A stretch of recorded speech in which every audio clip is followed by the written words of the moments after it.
They say the older you get, the harder it is to remember the little things. But I swear, I can still smell the sweat and suntan lotion from that summer in 1978, like it's clinging to my skin even now. I was 17, half drunk on Coca-Cola and stolen glances, and the world felt wide open, like anything could happen. And God, did I want something to happen. His name was Danny. He lived 4 houses down from me on Sycamore Drive, just past the drugstore and the park where we used to hang out after school. Danny had this old, beat-up Schwinn bike and a tan that looked permanent, like he'd been kissed by the sun since birth. He had this mop of curly hair and this smile that, damn, it could stop time, or at least it stopped me. Back then, no one talked about boys liking boys. Not in our town. Not in 1978.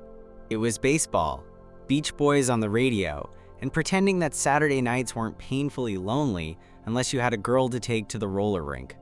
But Danny didn't make me feel lonely. Just confused and alive. We first really started hanging out the summer before senior year. He showed up at my garage one day, sweaty and barefoot, asking if I had a spare wrench because his bike chain snapped again. "You got a good grip?" he asked, tossing me the chain like it wasn't covered in grease. "I mean, I don't do this for a living or anything," I replied, trying not to sound too nervous. Danny just grinned, squatted next to me, and started working without a word. His knee touched mine. I didn't move. We became inseparable after that. Most days, we'd ride our bikes to the old quarry outside town, the one with the rope swing and no posted signs. It was always just the two of us, stripping down to our shorts, diving into the water like we were trying to escape gravity. One time, mid-August, we'd been lying on the sun-warmed rocks for over an hour, barely talking. He was on his stomach, head on his arms. I was pretending to read an old Mad magazine, though I was mostly watching the curve of his shoulder, the way his back rose and fell with every breath. Out of nowhere, Danny said, "You ever think about what you're gonna do after this?" "After what?" I asked, my voice hoarse. "This." He turned his head toward me. "High school. All of it. What if we just kept riding, you know? Like, past town, past everything." My throat went dry. I nodded slowly. I've thought about that.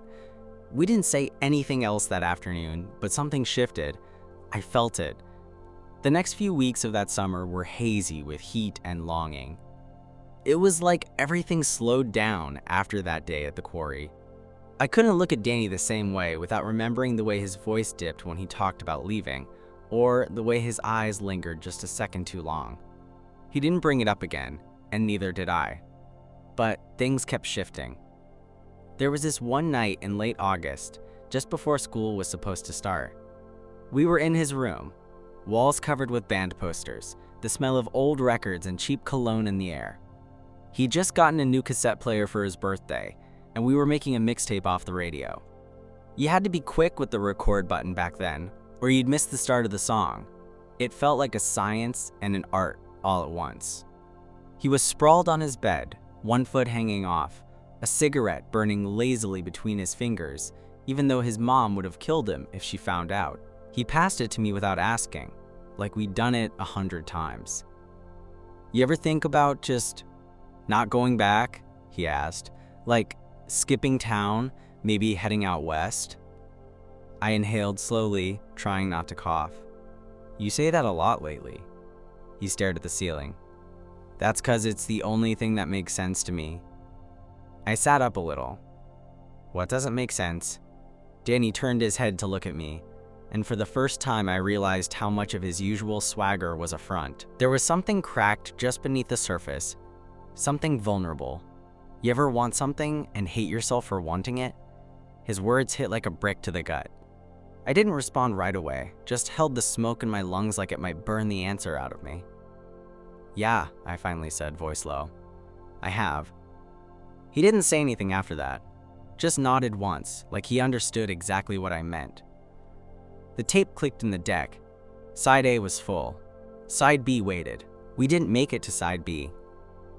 He fell asleep, or pretended to, and I walked home under a sky full of stars that felt too close, too sharp. My chest ached the whole way. School started up again right after Labor Day.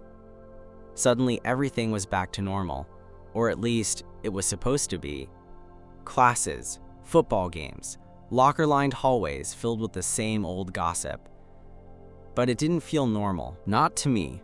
Not with Danny still glancing at me like he wanted to say something and then swallowing it whole. We still hung out, sure, but the air between us felt charged. Like every silence was louder, every shoulder brush heavier. One Friday night, our school played its first home game of the season. Everyone showed up, the bleachers packed, the snack shack lines wrapping around the building. I didn't care about football, but Danny was on the team. And watching him out there under the field lights, covered in sweat and adrenaline, did something to me I didn't fully understand yet. He wasn't the best player, but he was fast, real fast. And when he scored that touchdown in the third quarter, he looked up into the stands and found me. I know he did. He had this half smile, the kind he only pulled when he was trying not to smile all the way. After the game, people poured out of the stadium. Kids piling into cars, music blasting from rolled down windows. I was standing under the bleachers when Danny found me, still in his jersey, wiping his face with a towel. "You coming to Bobby's party?" he asked, tossing the towel over his shoulder. I shrugged. Didn't think I'd get an invite. He gave me a look. "You don't need one. Just ride with me." The party was the usual mess of red Solo cups, cigarette smoke, and someone's older brother trying to impress high school kids. I hated those scenes, but I went because Danny asked me to. We barely stayed inside, just long enough for him to get a drink and nod to a few people before tugging on my sleeve. "Come on," he said. "Let's go somewhere quiet." He led me out through the backyard and over to the old dock behind Bobby's place. The lake was black and still, reflecting the distant moonlight and broken ripples. We sat at the edge, feet dangling over the water.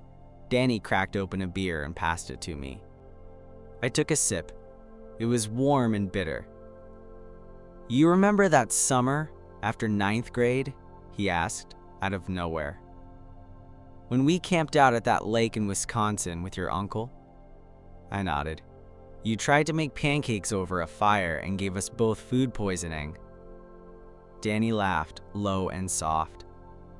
"Yeah, that was the first time I thought about you. Different." I froze. My heart stopped beating for a second, then sped up like it was trying to catch up. "What do you mean?" I asked, even though I already knew. He didn't look at me when he answered. "I don't know. I just did." The dock creaked beneath us, the night wrapping tighter around my shoulders. "I think about it all the time," he added. "About what?" My voice barely came out. "You," he said. That word, just that one word, hung between us, raw and electric. We didn't say anything after that. We just sat there, close, not touching, but so damn close. I couldn't sleep that night. After Danny dropped me off, barely a word spoken in the car, I laid in bed with my arms behind my head, staring up at the dark ceiling. Every second of the night played on repeat in my mind. His voice, that look in his eye, the way he said, "You." It was like someone had pulled back the curtain and then slammed it shut before I could step through. That whole week, we barely talked. It was like we were both trying to outrun whatever had been said on that dock. Danny avoided eye contact. I avoided being alone with him. It was stupid, but we were 17 and scared, and back then, that was enough to stop you. The next Friday, I stayed home. Skipped the game. Didn't go to the party.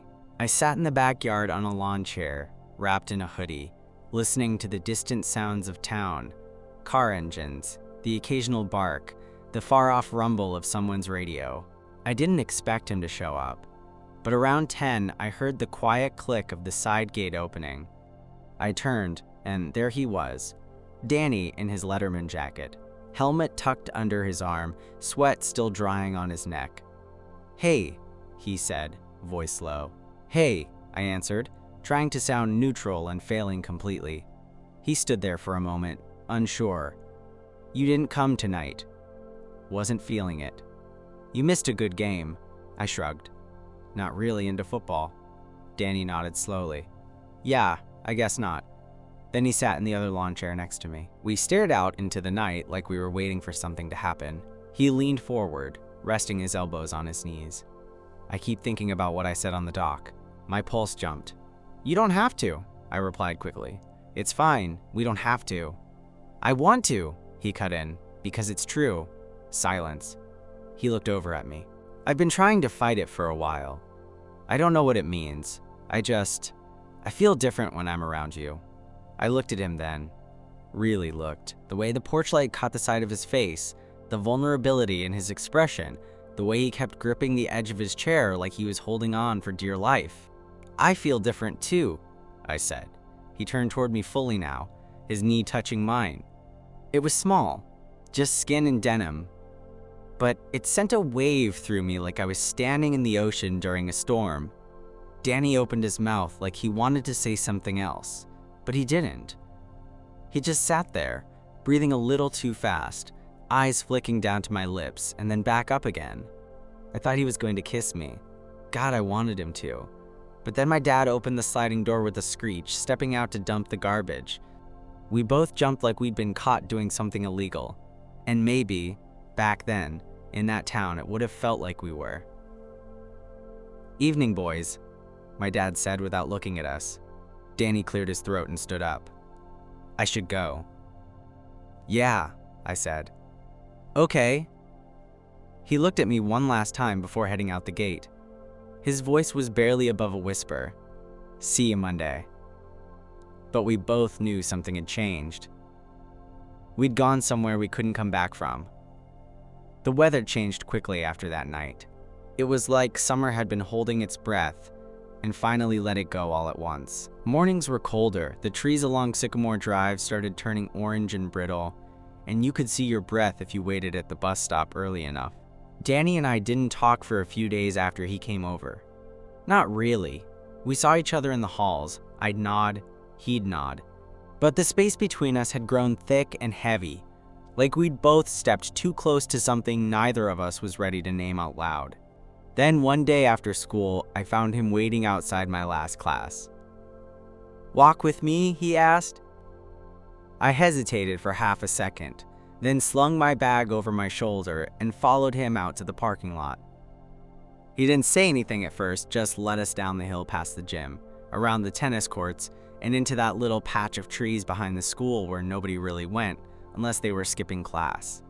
It was quiet there, just the sound of wind in the branches and a few birds overhead. He stopped under a tree and leaned against the trunk. "I miss you," he said. I looked at him. "I'm still here." "Not like before," he muttered. "It's different now." "Yeah," I said. "It is." Danny ran a hand through his hair. He looked tired. Not like he hadn't slept tired, more like the kind of tired that comes from pretending everything's fine when it's not. "I don't know what to do with this," he finally said, voice barely above a whisper. "With what?" He looked up at me, eyes raw.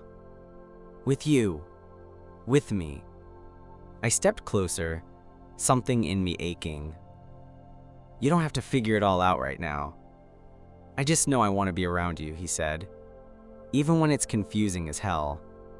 Even when I'm scared someone's gonna see us and say something, I still want this." For a long second, neither of us moved. Then he reached out and touched my wrist. Just barely, like he was testing the world's reaction. No one screamed, no lightning struck. So I turned my hand over and laced my fingers with his. We didn't say anything for a long time after that. We just stood there, hand in hand, hidden in that little pocket of trees, while the world kept spinning outside. It wasn't some dramatic moment with music swelling in the background. It wasn't a kiss, it was something smaller, quieter. But it meant everything. It wasn't long after that day in the woods that Danny asked if I wanted to sleep over. We hadn't done that in a while. Not since middle school, really. But the way he said it made it sound like more than just a casual hangout. My folks are going out of town for the weekend, he said, keeping his voice low like we were planning something criminal. You could crash Friday night, watch some movies. Eat junk? I nodded. Yeah, sure. I showed up after dinner, backpack slung over my shoulder, nerves buzzing under my skin. He answered the door barefoot in a faded Def Leppard shirt and sweatpants that hung a little too low on his hips. I tried not to notice. Failed. Then tried again. We kept things light at first. Pizza, VHS tapes. He had a stack of old action movies and one dumb comedy we both loved. We sat on opposite ends of the couch for most of it, laughing at the stupid parts, quoting the lines we'd memorized as kids. But as the night wore on, we got quieter. Closer. By midnight, the only light came from the TV. Danny's head had drifted to the same cushion as mine, our shoulders nearly touching. The whole room felt thick with something neither of us had the words for. He muted the TV at one point. I looked at him. You okay? I asked. He nodded, then shook his head, then shrugged. I think about you all the time, he said, even when I don't want to. My throat went dry. Yeah, same. He sat up, running his hands over his face. It's like, I know I shouldn't, but I can't stop. I sat up too, heart pounding. What if we stopped pretending? He looked at me then, really looked, like he was trying to memorize me. Slowly, carefully, he leaned forward. I didn't move. I couldn't. My body was frozen but electric, every inch of me waiting for his next breath. His lips touched mine so softly, it felt like a question. I answered by kissing him back. It wasn't perfect. Our noses bumped, and I could feel him shaking. But it was real. It was ours. And when we pulled back, he rested his forehead against mine and whispered, I've wanted to do that since July. We didn't sleep much that night. We lay in his bed, fully clothed. Bodies close but not tangled. Just quiet. Breathing. Sometimes he'd reach over and touch my hand, like he was checking that I was still there. Sometimes I'd do the same. We talked until the sky turned pale blue. About college. About fear. About how this thing between us didn't have a name yet, but it mattered. I left that morning just before his parents came back. We didn't kiss goodbye. We didn't have to. But I remember looking at him one last time before I stepped out the door and thinking, this is going to be the one I remember. And I was right. The thing about first love is, it doesn't need to last forever to matter forever, and that's what Danny was. My first. After that night, we had maybe 3 weeks before everything changed. We were careful, quiet, but not cold. In the corners of hallways, behind locker doors, in the way his fingers brushed mine when no one was looking. We were real. We had our own language, made of glances and near smiles. We didn't need to say much. But real life doesn't wait for kids who are falling in love behind the bleachers. Danny got a football scholarship offer from a college 2 states away. He hadn't told me he applied. I pretended not to care when he broke the news, but inside it felt like the floor cracked a little. You should take it, I told him. You want me to go? He asked, voice rough. I didn't answer. Because no, I didn't want him to go. But yes, he needed to. He left at the end of that summer, packed up his truck and drove off one morning before sunrise. He stopped by my house that night before though, just once. We sat on the hood of his truck in silence for a long time. It was hot and humid, the kind of sticky Midwest night that makes your shirt cling to your back. Crickets were the only soundtrack. Then he reached over, slid something into my hand. A cassette. What's this? I asked. He looked out at the road. Mixtape. For the next time you're thinking too hard. I still have that tape. He didn't kiss me that night, but he leaned over and rested his head on my shoulder, just for a second. And I let him. Thanks, he whispered. For what? I asked. For being the only thing that ever made sense. I watched his taillights disappear down the street, and I didn't cry until they were gone. I didn't see Danny again for 20 years. Not because we hated each other, not because something dramatic tore us apart. Life just moved, like it does. One day you're 17, riding bikes and sharing secrets in the dark.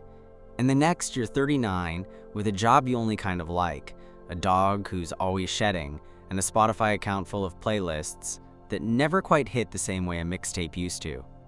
After Danny left, we kept in touch, for a little while. Letters at first, then calls, then nothing. The last time I heard from him, I was in college myself. He sent a postcard from California. There was a palm tree on it. All it said was, "It's not the same without you here. That postcard is still in my desk drawer." And the tape, his tape, I still have that too. It's scuffed to hell, the label peeling, but I never threw it out. I'd play it once a year, always in August. Always when the world got quiet enough for memories to sneak in.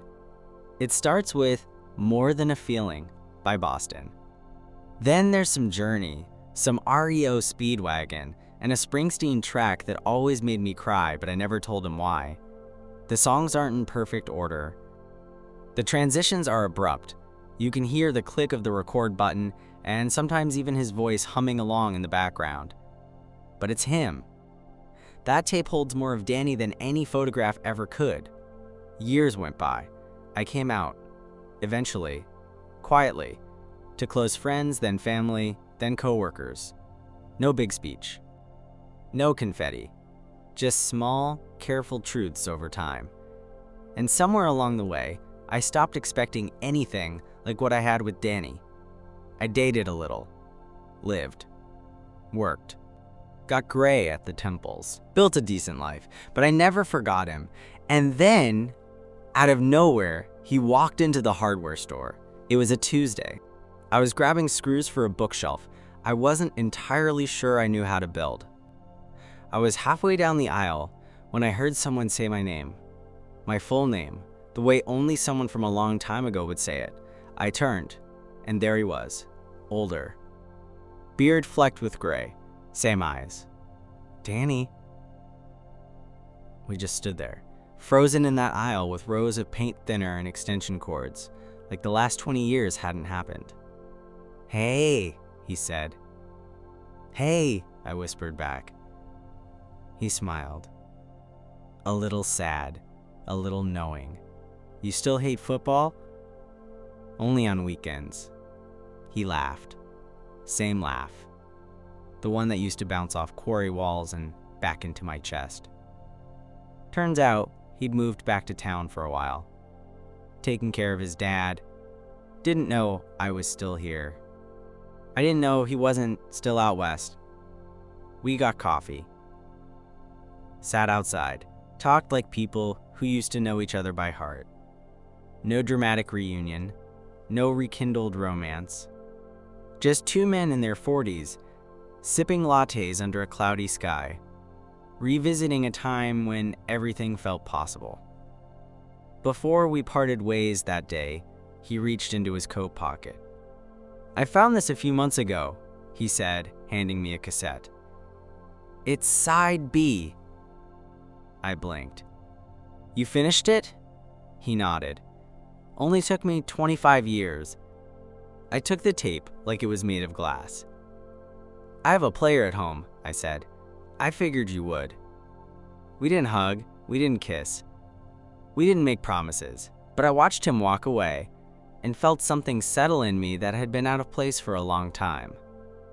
That night, I dug out the old Walkman I hadn't touched in years, slid in the new tape, hit play, and there it was, his voice, a little older, a little raspier. "Hey, if you're listening to this, I guess we found each other again." Or maybe we didn't. Either way, this one's for you. You made 17 the best damn year of my life. Then the music started.